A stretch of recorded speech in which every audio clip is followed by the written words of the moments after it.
MS ওয়ার্ডে একটি নম্বর পত্র রয়েছে, এখানে নাম রয়েছে এবং কিছু বিষয়ের নাম্বার রয়েছে। আপনার কাজ হচ্ছে এখানে গড় নম্বরটা বের করতে হবে এবং খুবই অল্প সময়ের মধ্যে করতে হবে। আপনি সেটা কিভাবে করতে পারেন?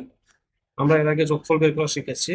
তো সাধারণত আমরা জানি যে একাধিক একাধিক নাম্বারের ক্ষেত্রে গড় নম্বর বের করার ফর্মুলাও রয়েছে এমএস ওয়ার্ডে। আমরা এটা করার জন্য যে কোনো একটা সেলে ক্লিক করে নিব। দেন আমরা উপরে মেনু বার রয়েছে, মেনু বার থেকে আমরা যাব লেআউটে। লেআউট থেকে আমরা দেখবো ফর্মুলা। ফর্মুলাতে ক্লিক করব, করার পরে আমাদের এরকম একটি বক্স ওপেন হবে। এখানে প্রথমে দেখতে পাবো সাম লেফট। আমরা এটাকে কেটে দিব, দিয়ে আমরা এখানে পেস্ট ফাংশন থেকে সিলেক্ট করব এভারেজ। সিলেক্ট করার পরে এরকম একটি ফর্মুলা চলে আসবে, এখানে ব্রেকেটের ভিতর লিখে দেবো লেফট। যেহেতু আমাদের সংখ্যাগুলো বামে আছে তাই আমরা এখানে লেফট টাইপ করবো, LEFT। দেওয়ার পর জাস্ট এখান থেকে আমরা ওকে প্রেস করবো। করার মাত্রই দেখবো আমাদের এখানে এভারেজ নাম্বার চলে আসবে। এরপর আমরা জাস্ট এটাকে কপি করব, কপি করে সব জায়গায় পেস্ট করে দিতে পারি।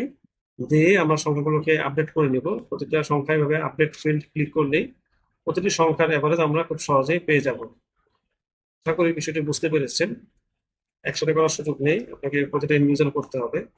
বিষয়টি ভালো লাগলে অবশ্যই লাইক করবেন এবং শেয়ার করে অন্যদের শেখার সুযোগ করে দিবেন। ধন্যবাদ সবাইকে।